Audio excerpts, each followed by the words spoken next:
Seorang pria mengendarai supercar seharga 30 juta setiap hari. Tapi ia hanya ingin menjadi sopir taksi. Karena hanya dengan menyelesaikan satu pesanan, ia bisa menghasilkan 50 juta. Namun kemarin, Lin Yi masih seorang pecundang yang baru saja dipecat. Ia baru saja akan mengeluh kepada pacarnya. Tapi di telepon, pacarnya malah memutuskan hubungan. Tepat ketika Lin Yi berpikir ia akan kehilangan segalanya, sebuah titik balik terjadi. Selamat datang di sistem pengalaman semua profesi. Saya pelayan Anda, Ling Wei. Anda dapat memilih profesi baru secara acak setiap minggu. Selama Anda menyelesaikan tugas, Anda akan mendapatkan hadiah, tanpa ragu. Lin Yi memilih konfirmasi. Selamat kepada tuan rumah yang telah terdaftar sebagai sopir baba, memperoleh uang tunai 10 juta, dan hak pengendali Hotel Peninsula, serta bonus supercar Pagani. Sistem menyerahkan kunci. Lin Yi segera menerima pesan. 10 juta telah ditransfer. Kemudian dia pergi ke tempat parkir bawah tanah, dan bertemu dengan CEO Ji Qingyan, yang sedang memeriksa mobilnya dengan cemas. Lin Yi pun mendekatinya, dan menawarkan tumpangan. Saat keduanya asyik mengobrol, seorang pria berambut pirang merangkul bahu Ji Qingyan. Mobil apa yang bisa dikendarai oleh pecundang sepertimu? Lebih baik naik mobil sportku seharga 2 juta. Ji Qingyan segera melepaskan diri. Li Yunhang, dasar mesum, aku tidak akan pernah menerimamu. Melihat itu, Lin Yi segera membela Ji Qingyan, dan mengatakan mobilnya ada di dekat sini. Tapi Li Yunhang tetap saja memaksa. Dia berpikir, apa yang bisa dilakukan orang miskin? Namun detik berikutnya, ia langsung tercengang, karena yang terparkir di depannya adalah Pagani seharga 30 juta. Lin Yi mengeluarkan kunci dan membuka mobilnya. Dengan sopan membukakan pintu. CEO Ji, silakan masuk. Li Yunhang langsung berubah sikap, dan ingin menyanjung Lin Yi. Namun yang ia dapatkan, hanyalah asap knalpot di dalam mobil. Ji Qingyan bingung. Bukankah kau hanya karyawan biasa? Bagaimana bisa mobilmu lebih bagus dariku? Lin Yi hanya tersenyum tipis. Aku tidak akan berpura-pura lagi. Sebenarnya aku anak orang kaya. Ia lalu meminta Ji Qingyan untuk mengeluarkan ponselnya, dan berhasil memesan baba. Tak lama kemudian, mereka sampai di tujuan. Begitu Ji Qingyan pergi, sistem muncul. Selamat kepada tuan rumah yang telah menyelesaikan pesanan pertama. Hadiah uang tunai 50 juta yuan. Penyelesaian profesi 5%. Melihat notifikasi transfer di ponselnya, Lin Yi berseru, ini luar biasa. Malam harinya, ia pergi ke hotel untuk mengambil alih bisnisnya. Tapi ia melihat mantan pacarnya dipeluk pria lain. Saat melihat Lin Yi, Liu Sisi mengerutkan kening. Pria yang bersamanya langsung mengejek. Kau, orang miskin kelas bawah. Bagaimana bisa masuk ke sini? Setelah itu, dia memanggil satpam untuk mengusir Lin Yi. Namun, sedetik kemudian, sesuatu yang mengejutkan terjadi. Semua satpam membungkuk 90 derajat. Selamat datang, Tuan Lin. Liu Sisi tidak percaya, seorang salesman rendahan, bagaimana mungkin menjadi pemilik hotel? Sampai manajer datang, dan meminta Lin Yi ke ruang rapat, untuk melaporkan pekerjaan. Saat itulah dia tersambar petir. Ada apa ini? Apakah aku melewatkan kesempatan dengan seorang pewaris super kaya? Di ruang rapat, manajer membawa setumpuk laporan keuangan. Tentu saja Lin Yi tidak mengerti. Saat dia merasa sangat canggung, seorang karyawan wanita bergegas masuk. Ternyata ada masalah dengan layanan rental mobil. Pelanggan ingin mengajukan komplain ke hotel. Lin Yi memanfaatkan kesempatan ini untuk meninggalkan ruang rapat, dan mengetuk pintu kamar 1704. Pelanggannya adalah seorang wanita cantik. Karena ketampanan Lin Yi, kemarahan Gu Jingshu langsung mereda.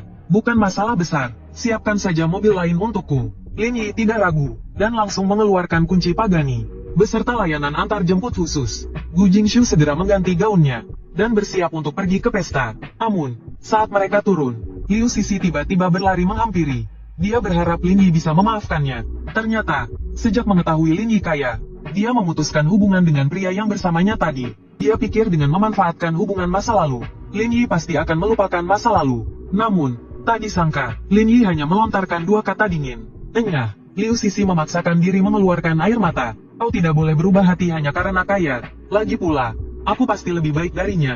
Gu Jingshu mencibir, dan mendekatkan tubuhnya ke Lin Yi.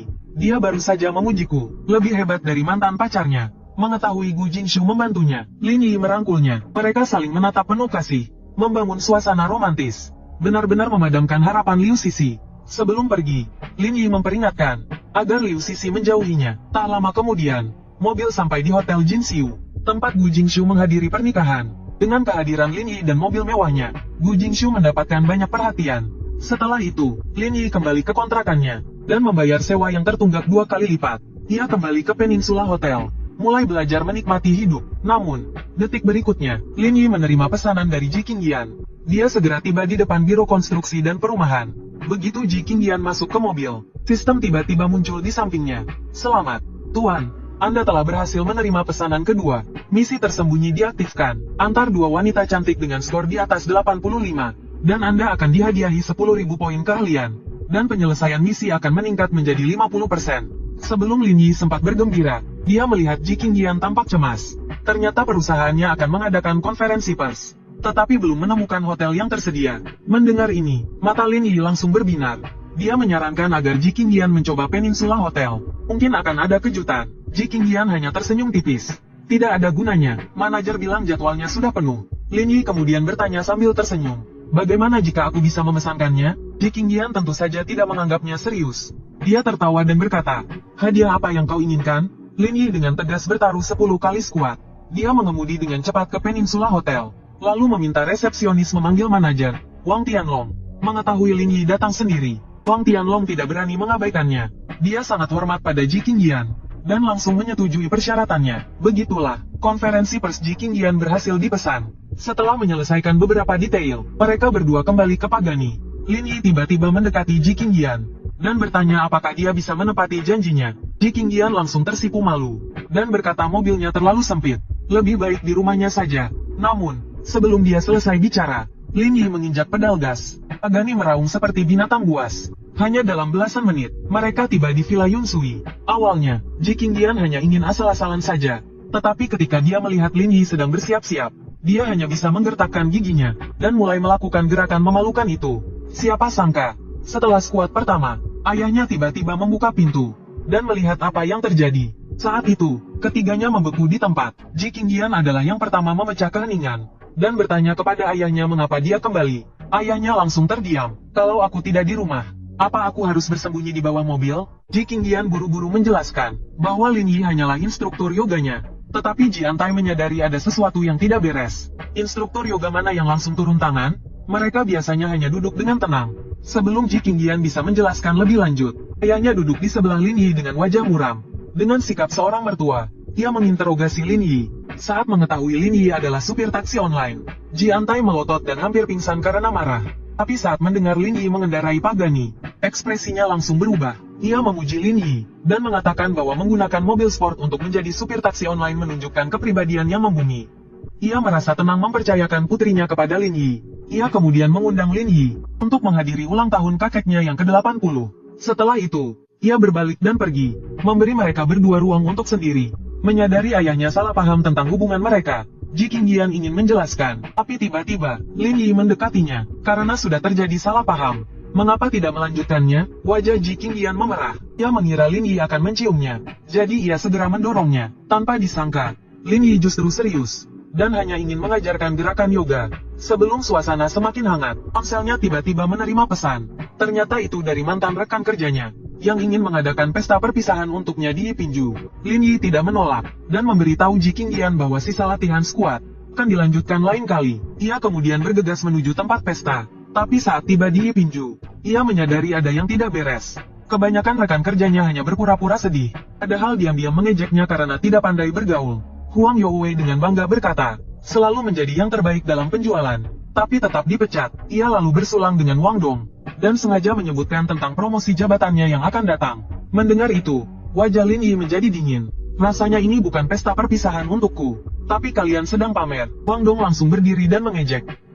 Lebih baik kau pulang ke desa, atau, rumahku masih butuh penjaga pintu. Lin Yi mengatakan tidak perlu repot-repot. Ia sedang menjadi supir taksi online. Sebelum rekan kerjanya kembali menghinanya, mereka diinterupsi oleh pelayan yang bertanya, Pagani dibawa milik siapa? Mendengar tentang mobil mewah itu, semua rekan kerjanya langsung melihat ke jendela untuk mengaguminya. Lin Yi dengan tenang bertanya ada apa? Wang Dong langsung mencibir, mobil mewah itu tidak ada hubungannya denganmu. Tapi detik berikutnya, Lin Yi mengeluarkan kunci Pagani. Orang-orang yang tadinya sombong langsung tercengang. Sikap mereka pun berubah menjadi hati-hati. Lin Yi tentu saja tidak peduli dengan mereka. Ia hanya menawarkan untuk mengantar Wang Ying pulang. Karena sebelumnya, hanya Wang Ying yang membelanya. Tanpa disangka, Wang Dong justru tidak tahu malu, dan menarik Lin Yi untuk meminta maaf. Lin Yi mencibir dan berkata, sekumpulan sampah berpandangan pendek. Setelah itu, ia mengendarai mobilnya dan pergi dari hotel bersama Wang Ying. Karena ini pertama kalinya naik mobil sport mewah, Wang Ying sangat bersemangat sepanjang jalan. Percakapan mereka berdua pun cair. Lin Yi memanfaatkan kesempatan ini untuk membuatnya memesan Papa Express. Setelah pemindaian, sistem hanya memberikan skor 84. Lin Yi agak bingung, karena penampilan Ying Jie secara keseluruhan tidak buruk. Seharusnya skornya tidak berhenti di situ. Maka dia bertanya kepada Wang Ying, bagaimana cara meningkatkan pesona wanita. Ying Jie langsung mengerti, dan segera mengeluarkan stocking Balenciaga dari tasnya, lalu perlahan memakainya. Sistem kemudian melakukan pemindaian kedua. Benar saja, kali ini akhirnya mencapai nilai minimum. Selamat, tuan rumah telah menyelesaikan misi tersembunyi. Tingkat penyelesaian pekerjaan 15%. Hadiah, satu set lengkap Villa Kyushuge. Tak lama, mobil sampai di kompleks apartemen Zuying. Wang Ying bertanya kepada Lin Yi sambil tersenyum. Mau mampir, aku sendirian di rumah hari ini. Namun, Lin Yi hanya memikirkan hadiahnya, dan tidak memberi Wang Ying kesempatan sama sekali. Keesokan harinya, dia datang lebih awal ke Kyushuge, untuk mengambil sertifikat kepemilikan propertinya. Siapa sangka, begitu masuk, dia diremehkan oleh mantan rekan kerjanya, yang bahkan mencoba mengusirnya dari lobi. Untungnya, manajer Wang datang tepat waktu, dan menghentikan Zhang Mengyu. Dia lalu mendekatkan, ini adalah klien yang membeli 10 unit sekaligus. Siapa yang tidak ingin mengenalnya? Tapi Zhang Mengyu tidak percaya, dan terus mengeluh tentang Lin Yi kepada manajer. Akibatnya, manajer menjadi sangat marah, dan langsung memecatnya. Kemudian, dia membungkuk dan meminta maaf kepada Lin Yi, dan menyuruh seseorang mengambil sertifikat kepemilikan properti. Melihat ini, Zhang Mengyu langsung lemas. Dia tidak percaya bahwa pecundang sebelumnya, sekarang telah menjadi orang kaya raya. Setelah selesai, Lin Yi bermaksud kembali ke Hotel Peninsula, tetapi di tengah jalan dia menerima pesan dari Ji Qingdian. Ternyata dia telah menemukan kebenarannya, dan telah memecat orang yang menjebaknya, termasuk Wang Dong tadi malam. Dia memberitahu Lin Yi bahwa dia bisa memilih posisi apapun di perusahaan, asalkan dia datang sekarang untuk menjadi sopirnya. Sistem juga mengeluarkan misi baru. Dapatkan 2 ulasan bintang 5, untuk mendapatkan 200.000 poin kemahiran, dan tingkat penyelesaian pekerjaan 25%. Setelah mengantar Ji Qingdian ke tujuan, Lin Yi tentu saja tidak akan melewatkan kesempatan, dan segera memintanya untuk memberikan ulasan yang baik. Namun, Ji Qingdian ternyata licik, dan ingin menukarnya dengan skuad jam yang belum selesai. Begitu dia selesai berbicara, Lin Yi langsung mendekatkan dirinya ke dinding, dan berbisik, ulasan baik tidak perlu, tapi tak satu es pun yang boleh terlewat.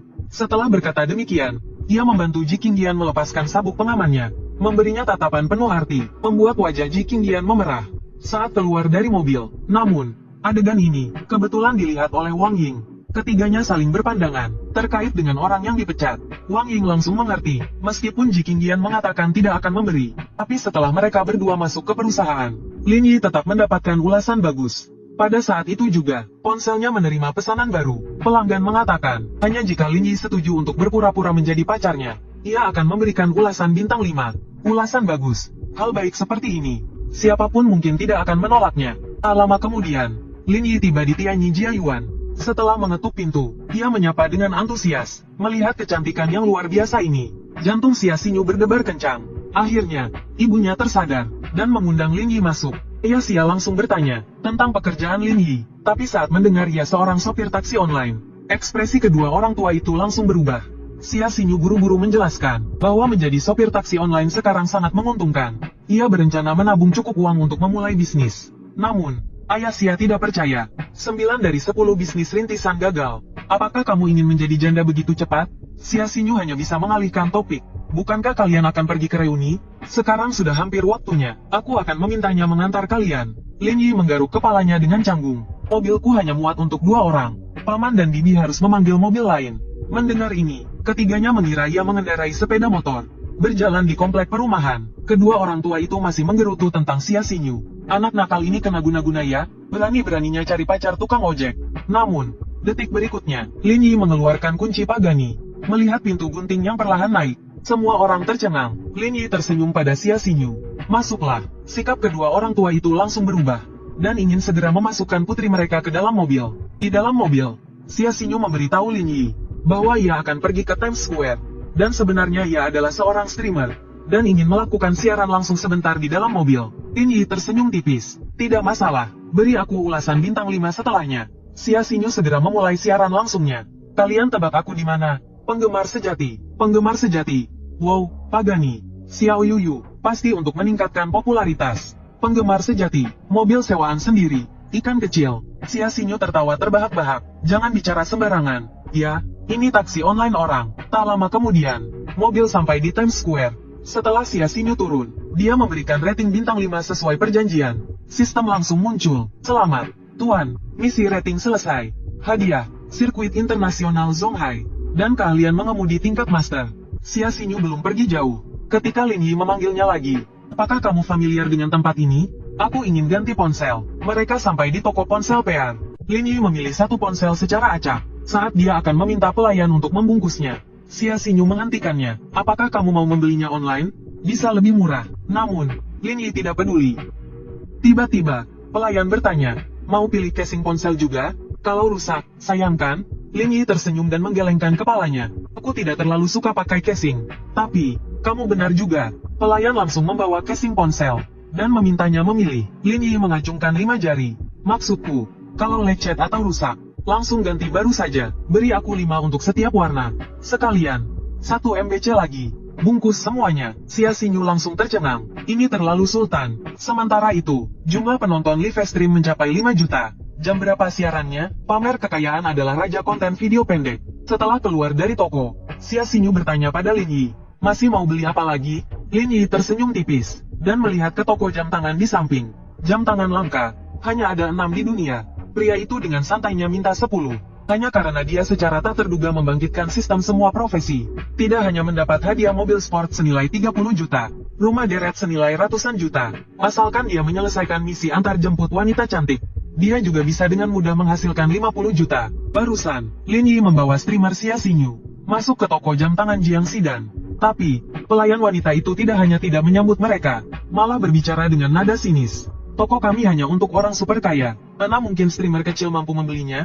Saat Xia Xinyu melihat harga jam tangan melalui lemari kaca, dia langsung terkejut, karena harga 1 jam tangan ini bisa untuk uang muka rumah, dan meminta pelayan untuk menunjukkannya. Tak disangka, pelayan itu langsung bilang, harus bayar dulu baru boleh melihat. Saat mereka sedang bersih tegang, seorang pria kaya masuk. Pelayan itu segera berlari kecil. Pak Lin, ada yang bisa dibantu? Sebelum pria kaya itu sempat bicara, gadis di sampingnya tiba-tiba berseru, sayang, lihat, jam tangan ini bagus sekali. Pelayan itu segera mengambil jam tangan itu, dan terus memuji selera gadis itu. Perbedaan sikapnya sungguh memalukan, sungguh membuat orang speechless. Di ruang siaran langsung, mulai ada yang berkomentar, streamer, jangan malu-maluin, cepat pergi. Lin Yi benar-benar marah. Pilih kalimat selanjutnya. Mata anjing melihat orang rendah. Ia pun keluar dari Jiang Xidan, masuk ke toko Patek Philippe di seberang. Tuan, Nyonya, ada yang bisa dibantu? Ternyata keduanya tidak mengerti jam tangan.